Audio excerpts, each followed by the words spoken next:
देख लिया आपने क्या किया हिरण्यकशिपु ने। मैं कह रही थी कि पुत्र प्रहलाद को जीवित देखते ही दुष्ट हिरण्यकशिपु क्रोधित हो जाएगा। आप तो जानती हैं महादेवी कि जिस प्रकार बिच्छू की प्रवृत्ति होती है डंक मारना, उसी प्रकार एक दुष्ट दुष्टता के बिना नहीं रह सकता। हिरण्यकशिपु अत्याचार के अतिरिक्त और कर भी क्या सकता है देवी? और आप कह रहे थे कि आपने मेरे पुत्र के प्राणों की रक्षा की है, उसे पर्वत से नीचे गिरने से बचा लिया है। यह भी तो संभव है देवी कि अब प्रहलाद की कथा और भी रोचक हो जाए। कथा तो अब इस मोड़ पे है कि दुखियारी कयाधु का दुख बढ़ता ही जा रहा है।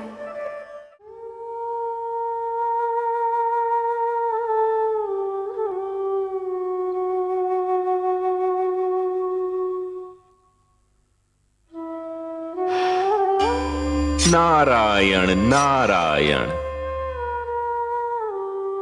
हे देवर्षि, मेरा पुत्र सकुशल तो है? अभी तक तो है माते, पर कल क्या होगा ये कोई नहीं कह सकता। क्यों? अब दुष्ट हिरण्यकशिपु कौन सा षड्यंत्र रच रहा है मेरे पुत्र के विरुद्ध?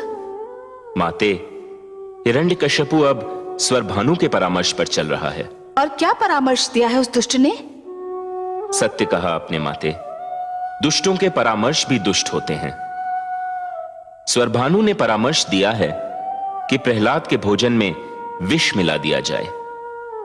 जैसे ही प्रहलाद भोजन करेगा, विष के दुष्प्रभाव से वह दम तोड़ देगा। नहीं, ये असंभव है, ऐसा नहीं हो सकता। मैं उसे ऐसा कदापि नहीं करने दूंगी।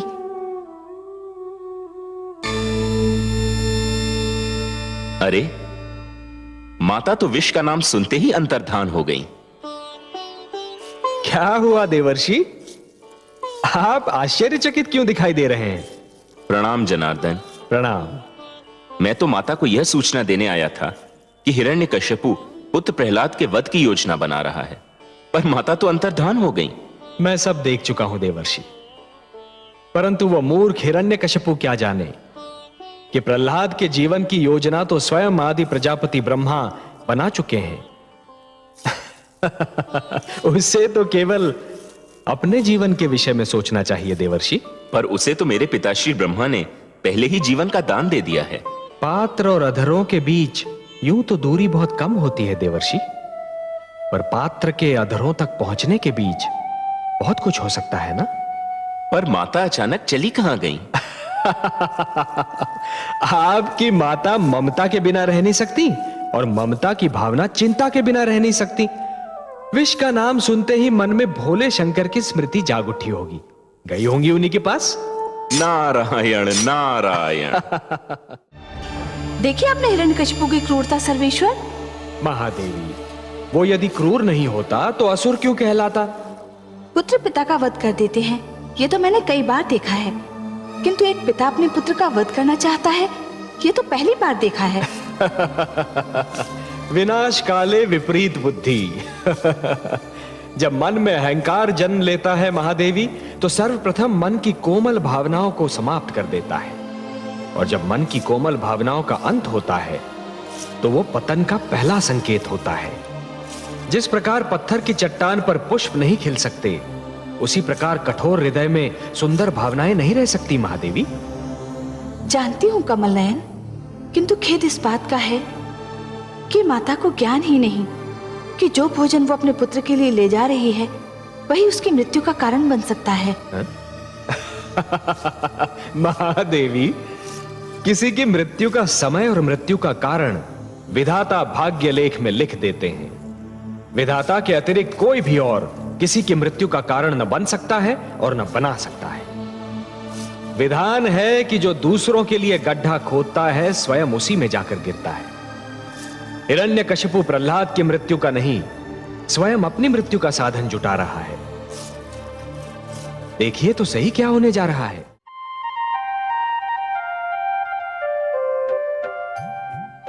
आप मुस्कुरा रहे हैं कमल नयन? हिरण्यकशिपु की दुष्टता तो अब और भी बढ़ जाएगी। उसके इस खेल में अब उसकी बहन सिंह का भी सहयोग देगी। हाँ महादेवी, इस कथा में पात्र तो निरंतर बढ़ते ही जा रहे हैं। अब सिंह का इस कथा का नया पात्र है। अब यह कथा और रोचक बन जाएगी। परंतु क्या सिंह के आने से हिरण्यकशिपु की शक्ति बढ़ नहीं जाएगी? हो सकता है, पर शक्ति भ्रष्ट करती है महादेवी, और सीमा से अधिक शक्ति तो सीमा से अधिक भ्रष्ट बना देती है। असत्य और अहंकार की शक्ति जितनी बढ़ती है, सर्वनाश उतना ही समीप आ जाता है। महादेवी, जिस प्रकार वृक्ष जितना ऊंचा होता जाता है, उसके गिरने की संभावनाएं भी उतनी ही बढ़ती जाती हैं। उसी प्रकार अहंकार जितना बढ़ता है, उसका अंत होना उतना ही निश्चित होता जाता है। सिंहिका को विश्व याद करेगा, अवश्य याद करेगा, पर वो इसलिए नहीं कि वो शक्तिशालिनी है, वरन इसलिए कि वो हिरण्यकशिपु को उसके पतन के समीप ले गई। हे कमल नयन, किस वचन की बात कर रहे हैं दुष्ट भाई बहन? महादेवी, अब कथा एक नया मोड़ लेने वाली है। विधाता भी अद्भुत कथाकार हैं। जैसे जैसे कथा आगे बढ़ रही है, वो पात्रों की संख्या बढ़ाते जा रहे हैं। आपके पुत्र की महानता की कथा में अब नए पात्र प्रवेश कर रहे हैं। पर ये नए पात्र हैं कौन? ये तो आप सिंहिका और हिरण्यकशिपु के मुख से सुनेंगी, तभी आनंद आएगा। मैं तो बस इतना जानता हूं कि ये नए पात्र आपके पुत्र प्रहलाद की महत्ता और बढ़ा देंगे। हिरण्यकशिपु अपने जिस पुत्र को अपने मार्ग से हटाना चाह रहा है, वही पुत्र उसके लिए और भी अनिवार्य और महत्वपूर्ण होता जा रहा है। तनिक सुनिए तो उनका वार्तालाप। देखा कमल नयन, मेरे पुत्र का अधिक विश्वास। देखा महादेवी, भली भांति देखा। आपके पुत्र के इसी अडिग विश्वास ने तो उसकी कोमल काया में सृष्टि की सारी शक्ति भर दी है। मैं तो ये सोचकर प्रसन्न हूँ कमल नयन कि मेरे पुत्र ने जीवन का ये भेद जान लिया है कि जिसके पास आत्मविश्वास की शक्ति है, उसे कोई रोक नहीं सकता, उसे कोई झुका नहीं सकता। मुझे गर्व है अपने पुत्र पर। मुझे भी गर्व हो रहा है आपके पुत्र पर देवी। वो समस्त संसार को सिर उठाकर चलने और सिर उठाकर जीने का संदेश दे रहा है। संसार को उससे सीख लेनी चाहिए। हाँ कमल नयन, मेरा पुत्र सारे संसार को ये बता रहा है कि सबसे महान जीवन वही है जिसकी नींव ईश्वर पर उसके विश्वास और प्रेम पर रखी गई हो। जब आप ये सब जानती हैं, तो कभी कभी अपने पुत्र को परीक्षा देते देख घबरा क्यों जाती हैं? वो मेरी विवशता है कमल नयन। ममता मुझे व्याकुल कर देती है। आप ही बताइए, क्या कोई माँ अपने पुत्र को दुख झेलते देख सकती है? मैं जानती हूँ मैं देवी हूँ, किंतु जब किसी माँ को तड़पते देखती हूँ तो मैं भी माँ बन जाती हूँ। तभी तो सारा संसार आपको माता कहकर पुकारता है। आप ममता का भंडार हैं महादेवी। हे विश्वेश्वर, आपने सृष्टि में अनेक सुंदर भावनाओं को जन्म दिया है, बहुत से सुंदर नाते बनाए हैं, पर ये ममता की भावना, माता पुत्र का ये नाता पहले ही इतना सुंदर बनाया है कि इसके आगे हर सुंदरता फीकी पड़ जाती है। कवि की कविता इसे शब्दों में बांध नहीं सकती, चित्रकार की कला इसे रंगों में अंकित नहीं कर सकती, कोई शिल्पकार इसे मूर्ति में ढाल नहीं सकता। ममता का क्षेत्र तो आपका है महादेवी, वो आपका वरदान है। ममता के समक्ष संसार तो क्या, स्वयं मैं भी शीश नवा देता हूं।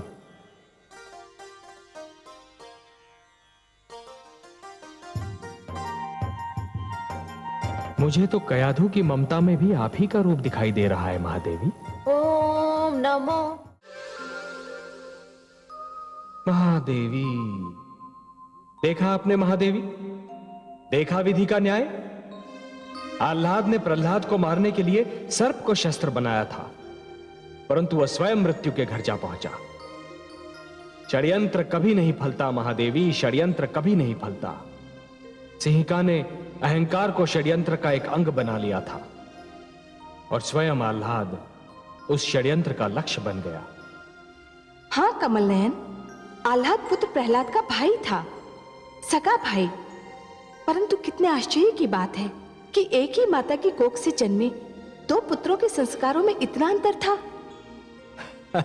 महादेवी, एक ही डाली पर खिले दो पुष्पों में से एक को स्थान मिलता है देवता के चरणों में, तो दूसरे को अर्थी पर। एक ही मेघ की गोद से निकली दो बूंदें, एक मोती बन जाती है तो दूसरी अंगारे पर गिरकर भस्म हो जाती है। यह सब फल होता है इस सत्य का कि किसे कैसी संगत मिलती है। प्रहलाद को देवर्षि नारद की संगत मिली तो वो कुंदन बन गया, और आह्लाद को सिंहिका और विप्रचित्ति की संगत मिली तो वो धूल में मिल गया। आप सत्य कहते हैं सर्वेश्वर। संतान का चरित्र निर्माण बाल्यावस्था में ही होता है। बाल्यावस्था में जो भी विचार मन में बो दिए जाते हैं वो विचार जीवन भर मन से नहीं निकलते।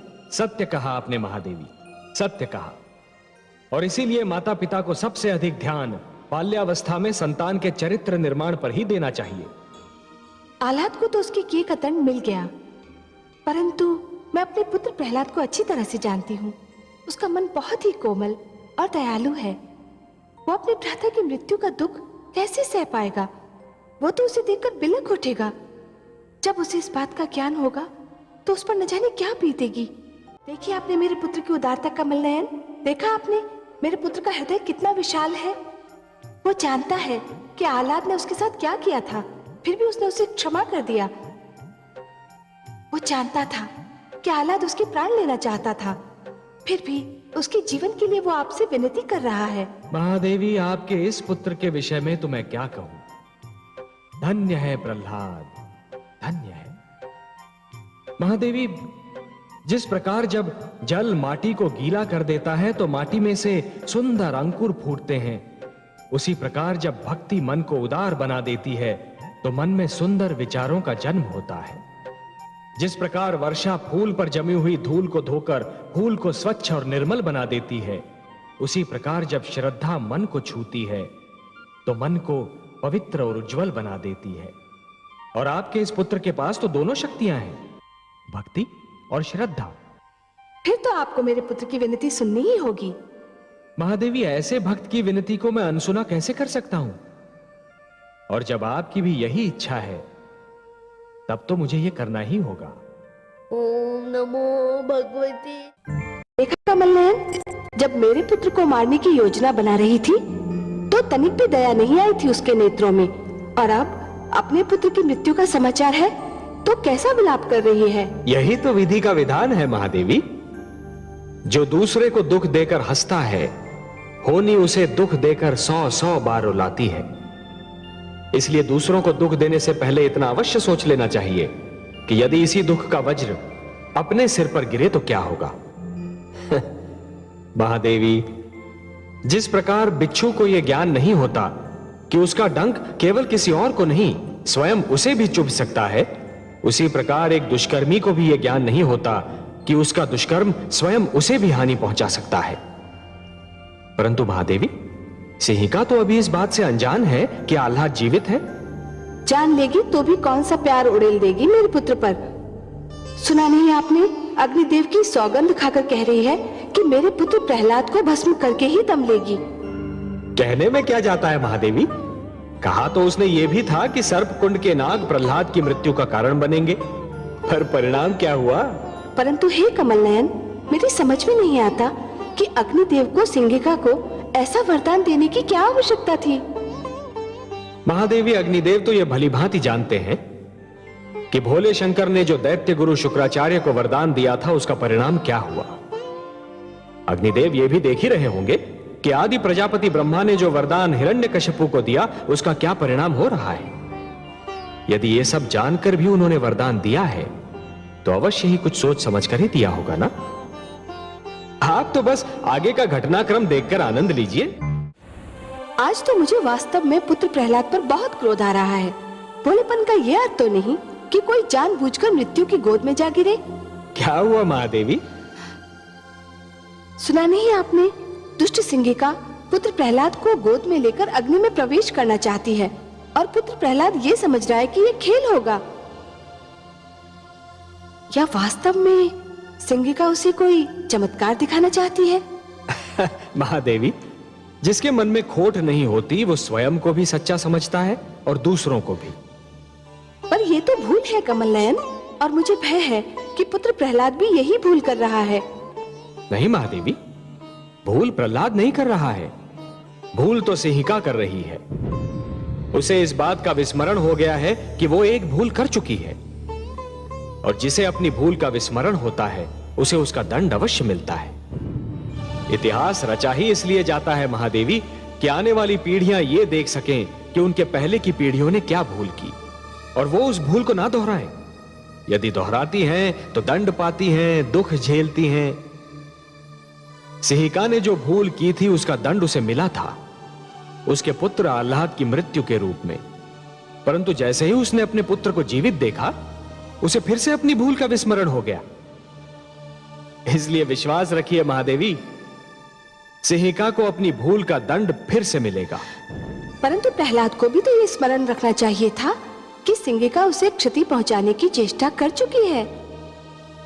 जानता हूं महादेवी, क्षति पहुंचाने वाले को दंड देना तो बहुत सरल है, पर उसे क्षमा करना बहुत कठिन। और जो क्षति पहुंचाने वाले को क्षमा कर सकता है वो तो पूजनीय है, महान है। आपको तो अपने पुत्र पर गर्व होना चाहिए महादेवी कि उसका हृदय इतना विशाल है। मैं जानती हूँ कि मेरे पुत्र प्रहलाद का हृदय विशाल है, उसके विचार सुंदर हैं और वो किसी को भी क्षति नहीं पहुंचाना चाहता। फिर भी सब उसके पीछे पड़े हैं, इसीलिए तो मैं चिंतित हो उठती हूँ। उसके पास सिवाय कयाधु के है कौन? आपका आशीर्वाद है महादेवी, आपका आशीर्वाद। और जिसके साथ आप जैसी जगन्माता का आशीर्वाद हो, उसे किसी से क्या भय हो सकता है? महादेवी, मैं तो आपको कई बार बता चुका हूं कि आपका आशीर्वाद ही प्रहलाद की सर्वाधिक महान शक्ति है।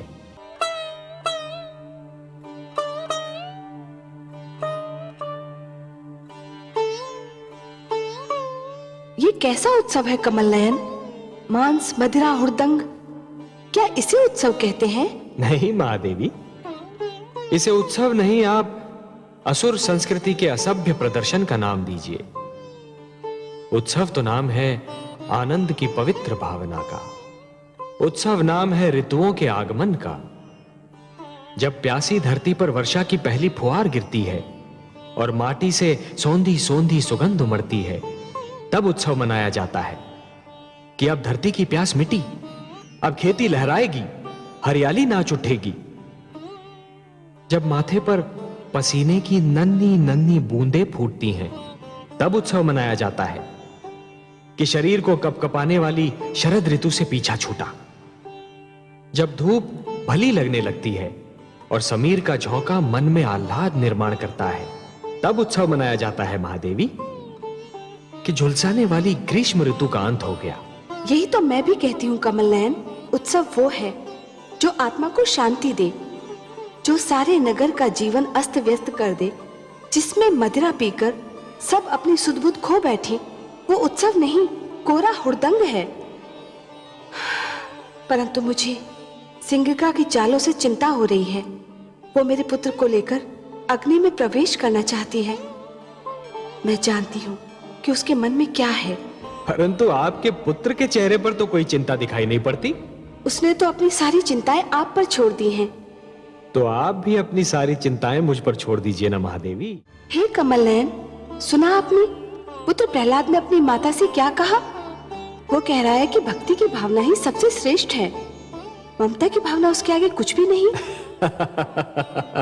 कुछ बहुत अनुचित बात तो नहीं कर रहा आपका पुत्र महादेवी। आप तो इस सत्य से भलीभांति परिचित हैं कि सृष्टि में ईश्वर के अस्तित्व के अतिरिक्त बाकी सब कुछ माया है। मोह माया में फंसना अर्थात अपने जीवन के लक्ष्य को भूलने के समान है। और जीवन का तो यही लक्ष्य है महादेवी कि अपने भीतर छिपी हुई ईश्वरी शक्ति को ढूंढकर बाहर निकालना, अपने भीतर छिपे हुए ईश्वर को ढूंढना। मोह तो भ्रमित करता है महादेवी और फिर भटकाता है, फिर वो मोह चाहे धन का हो या संतान का।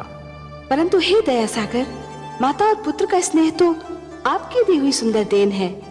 अवश्य है महादेवी, परंतु कोई भी स्नेह अधिक महान नहीं होता।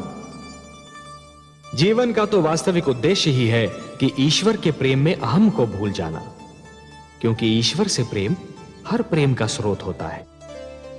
जिस प्रकार मरुस्थल की रेत दूर से जल के समान चमकती है, परंतु निकट जाकर ही यह ज्ञात होता है कि वो तो सूखी रेत है, जल नहीं, उसी प्रकार हर मोह निकट से केवल एक भ्रम सिद्ध होता है महादेवी। ईश्वर से प्रेम ही जीवन के उद्धार का कारण होता है। आपका पुत्र कयाधु की ममता से अपना मुंह नहीं मोड़ रहा महादेवी। वो तो केवल ममता की धारा को भक्ति की ओर मोड़ने का प्रयास कर रहा है, क्योंकि वो जानता है कि भक्ति में ही शक्ति होती है। लीजिए, आपके पुत्र की परीक्षा की घड़ी आ गई। चिरंजीवी भव पुत्र। देखा आपने महादेवी, सिंहिका को अपनी भूल का विस्मरण हुआ और उसका दंड भी मिला। हे दया सागर, हे करुणा सिंधु, आपको कोटि कोटि धन्यवाद। आपने मेरे पुत्र की रक्षा की। महादेवी, अग्निदेव ने जो अग्नि प्रज्वलित की थी उसमें सोना भी था और कोयला भी। प्रहलाद सोना था जो तपकर कुंदन बन गया, और सिंहिका कोयला थी सो जलकर राख हो गई। मैं वास्तव में बहुत प्रसन्न हूं कि अग्निदेव ने सिंहिका को जलाकर भस्म कर दिया। केवल सिंहिका को नहीं महादेवी, सिंहिका के रूप में इस अग्नि ने पाप, खोट, असत्य और अहंकार को जलाकर भस्म कर दिया। इस अग्नि ने तो समस्त संसार के तन मन का सारा मैल जलाकर राख कर दिया। सिंहिका तो जलकर भस्म हो गई, पर अपने पीछे एक इतिहास छोड़ गई। कैसा इतिहास कमल नयन? सिंहिका अग्नि में जलकर होलिका बन गई। उसका सिंहिका नाम भुला दिया जाएगा महादेवी। इतिहास उसे होलिका कहकर पुकारेगा। एक नई परंपरा जन्म ले चुकी है महादेवी। वसंतोत्सव में होलिका को जलाकर पाप का अंत करने की एक परंपरा बन जाएगी। पाप की होली जलाई जाएगी और यह उत्सव मनाया जाएगा रंग खेलकर, गुलाल उड़ाकर। महादेवी, होलिका अब सदा के लिए असत्य की पराजय का एक प्रतीक बनकर रहेगी। परंतु हे सर्वेश्वर, आप देखिएगा, अब हिरण्यकशिपु अपना सारा क्रोध अग्निदेव पर उतारेगा। वो बल खा रहा है, क्योंकि अग्निदेव ने सिंहिका को जो वरदान दिया था वो तो असफल हो गया। मुझे अब अग्निदेव से सहानुभूति हो रही है। महादेवी, जिस प्रकार अग्नि इस्पात को गला तो सकती है परंतु जला नहीं सकती, उसी प्रकार हिरण्यकशिपु देवताओं को आतंकित तो अवश्य कर सकता है, परंतु वो उन्हें मार नहीं सकता। इसीलिए तो मैंने मोहिनी रूप धारण करके देवताओं में अमृत बांटा था कि सारे देवतागण जन्म और मृत्यु के चक्र से बाहर निकल आए। महादेवी, सिंहिका ने तो अपनी करनी का फल पाया, उसे दंड मिला, परंतु अग्निदेव को भी इस प्रश्न का उत्तर अवश्य देना होगा कि सिंहिका के चरित्र को जानते हुए भी उन्होंने उसे इतना महान वरदान क्यों दे दिया। और अग्निदेव का वही उत्तर मनुष्य को कर्म का सही मार्ग दिखाएगा। महादेवी, नारायण नारायण। स्वागत है देवर्षि, आपका स्वागत है। आज हमें कैसे स्मरण किया? आपका स्मरण तो मेरे जीवन का उद्देश्य है, मेरे जीवन का सर्वस्व है।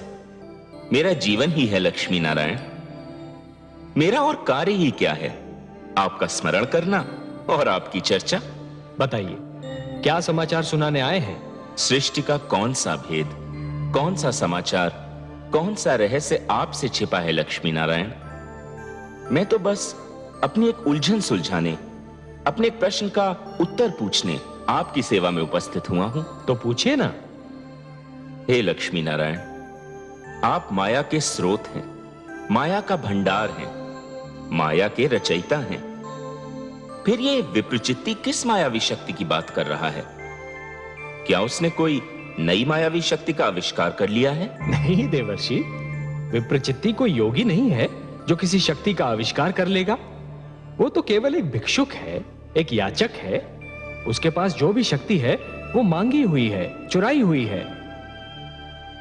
हे देवर्षि, जिस प्रकार यदि कोई व्यक्ति उधार लिए हुए धन को यदि अपनी संपत्ति मानेगा तो बहुत शीघ्र कंगाल हो जाएगा, उसी प्रकार यदि कोई व्यक्ति मांगी हुई शक्ति को अपनी शक्ति समझने लगेगा तो अतिशीघ्र शक्तिहीन हो जाएगा। कर लेने दीजिए उसे परीक्षा इस शक्ति की, क्षण भर आनंद उठा लेने दीजिए उसे इस शक्ति का। वो बेचारा क्या जाने कि जहां से उसे ये एक शक्ति मिली है वहां तो महान शक्तियों का भंडार है। देवर्षि, मैं विप्रचित्ति के इस क्षणिक आनंद को भंग नहीं करना चाहता। देखिए तो सही, वो मूर्ख कितना प्रसन्न हो रहा है।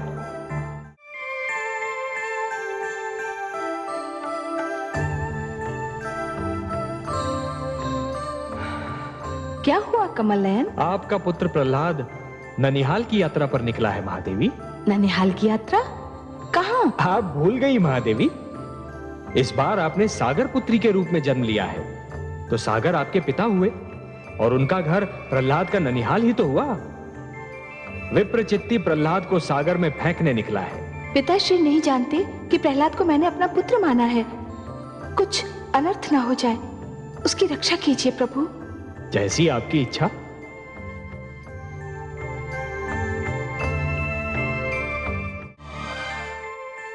हे जनार्दन, इस समय आपका कमल कहाँ है? महादेवी, आपने अपने पुत्र प्रहलाद की रक्षा किए जाने की इच्छा प्रकट की थी ना? मैंने अपने कमल को उसकी शैया बना दिया। आपका पुत्र चैन से सो रहा है। मेरा पुत्र सकुशल तो है ना? महादेवी, जो सकुशल नहीं होते वो इतनी गहरी और मीठी नींद कहां सो पाते हैं? ऐसी निश्चिंत निद्रा तो केवल उन्हीं के भाग्य में होती है जो स्वयं को पूर्ण रूप से ईश्वर को समर्पित करते हैं। आप घबराइए नहीं, आपका पुत्र सकुशल है। विश्वेश्वर सत्य कह रहे हैं पुत्री। प्रणाम पिताश्री। प्रणाम है सागर देवता। प्रणाम। मैं आपका स्वागत करता हूं। कमल को शैया बना देखकर ही मुझे अनुमान हो गया था कि उस पर सोए हुए बालक का संबंध अवश्य मेरे जामाता और पुत्री से होगा। बहुत गहरा संबंध है पिताश्री। प्रहलाद इनका भक्त है और मैंने उसे अपना पुत्र मान लिया है। तभी तो मैं सोच रहा था कि इतनी छोटी सी आयु में उसके मुख पर इतना तेज, इतना प्रताप कहां से आया। अब ज्ञात हुआ कि ये उसकी भक्ति भावना और तुम्हारे प्रेम का चमत्कार है। वो इस समय कहाँ है पिताश्री? अपने ननिहाल में है, नानी नाना के पास आया है। समस्त सागर संसार उसके अतिथि सत्कार में जुटा हुआ है।